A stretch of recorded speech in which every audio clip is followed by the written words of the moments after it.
समस्त मात्र शक्तियों भाई बंधुओं सादर जय श्री कृष्ण। अमल की एकादशी का व्रत श्रद्धा पूर्वक करने से और इसकी पावन व्रत कथा को श्रवण करने से दीर्घ आयु की प्राप्ति होती है, सभी मनोकामनाएं पूर्ण होती है। तो मित्रों, आज आपको हम अमल की एकादशी की पावन व्रत कथा सुनाएंगे। इसे ध्यान पूर्वक सुनेंगे तभी इसका संपूर्ण फल आपको मिलेगा। मित्रों, आप सभी का बहुत बहुत स्वागत है आपके अपने ही चैनल एस्ट्रो गुरुजी में। यदि आपने अभी तक हमारे चैनल को सब्सक्राइब यदि नहीं किया हो तो अभी सब्सक्राइब कर लें और बेल आइकन को अवश्य दबाएं, जिससे हमारे अगले आने वाले नए वीडियो की नोटिफिकेशन सबसे पहले आपके पास पहुँचे। आप नित्य नई नई ज्ञानवर्धक जानकारियाँ व नित्य का राशिफल हमारे चैनल से प्राप्त करते रहें। तो हमारे हिंदू पंचांग के अनुसार फाल्गुन मास की शुक्ल पक्ष की एकादशी तिथि को अमल की एकादशी के नाम से जाना जाता है। इस साल दिनांक 20 मार्च 2024 बुधवार को अमल की एकादशी का व्रत रखा जाएगा। सभी एकादशी तिथियों में अमल की एकादशी तिथि को सर्वोत्तम स्थान पर रखा गया है। अमल की एकादशी को कुछ लोग आंवला एकादशी या आंवली ग्यारस भी कहते हैं। इसे रंग भरी एकादशी के नाम से भी जाना जाता है। इस दिन व्रत रखा जाता है और जगत के पालनहार श्री हरि विष्णु जी के साथ आंवले के पेड़ की पूजा की जाती है। तो धर्म ग्रंथों के अनुसार आंवले का पेड़ भगवान विष्णु जी को अत्यंत प्रिय होता है। इस दिन पूजा के दौरान अमल की एकादशी की व्रत कथा सुनने का विशेष महत्व होता है। इसी से इस व्रत का फल प्राप्त होता है और भगवान श्री विष्णु शीघ्र प्रसन्न होते हैं। तो आइए अब हम जानते हैं अमल की एकादशी व्रत कथा के बारे में। तो पौराणिक मान्यताओं के अनुसार वैदिश नाम का एक नगर था। उस नगर में ब्राह्मण, क्षत्रिय, वैश्य और शूद्र चारों वर्णों के लोग विराजते थे।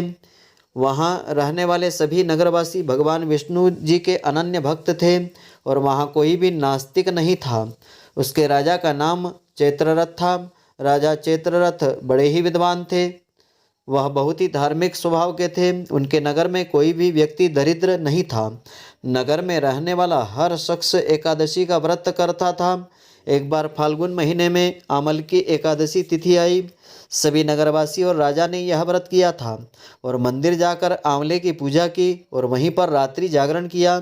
तभी रात के समय वहाँ एक बहेलिया आया जो कि घोर पापी था, लेकिन उसे भूख और प्यास लगी थी, इसलिए मंदिर के कोने में बैठ कर के जागरण को देखने लगा था और भगवान विष्णु जी व एकादशी की महात्म्य की कथा को सुनने लगा था। इस तरह पूरी रात व्यतीत हो गई। नगरवासियों के साथ बहेलिया भी पूरी रात जागरण उसने किया। प्रातः होते ही सभी नगरवासी अपने घर को चल दिए। बहेलिया भी अपने घर जाकर उसने भोजन प्राप्त किया, लेकिन कुछ समय के पश्चात जो है बहेलिया की मृत्यु हो जाती है। हालांकि उसने अमल की एकादशी का व्रत कथा जो है उसकी सुनी थी और उस दिन जागरण किया था, इसलिए वह राजा विदुरथ के घर में उसने जन्म लिया। राजा ने उसका नाम वसुरथ रखा। वहाँ होकर के वह नगर का राजा बन गया। एक दिन वह शिकार पर निकला, लेकिन बीच में ही मार्ग भूल गया और रास्ता भूल जाने के कारण वह एक पेड़ के नीचे बैठ गया, सो गया। थोड़ी देर के पश्चात वहाँ म्लेच्छ आ गए और राजा को अकेला देख करके उसे मारने की योजना बनाने लगे। उन्होंने कहा कि इसी राजा के कारण उन्हें देश निकाला दिया गया है, इसलिए इसे हमें मार देना चाहिए। इस बात से अनजान राजा सोता रहा। म्लेच्छों ने राजा पर हथियार फेंकना शुरू कर दिए, लेकिन उनके शस्त्र राजा पर पुष्प बनकर गिरने लगे थे। कुछ देर के पश्चात सभी म्लेच्छ जमीन पर मृत पड़े थे। तभी जब राजा की नींद खुली तो उन्होंने देखा कि कुछ लोग जमीन पर मृत पड़े हुए हैं। राजा समझ गया कि वह सभी उसे मारने के लिए आए थे, लेकिन किसी ने उन्हें ही मौत की नींद सुला दिया। यह देख करके राजा ने कहा कि जंगल में ऐसा कौन है जिसने उनकी जान बचाई है। तभी आकाशवाणी हुई कि हे राजन, भगवान विष्णु जी ने तुम्हारी जान बचाई है। तुमने पिछले जन्म में अमल की एकादशी की व्रत कथा सुनी थी और उसी का फल है कि आज तुम शत्रुओं से घिरे होने के बावजूद जीवित हो।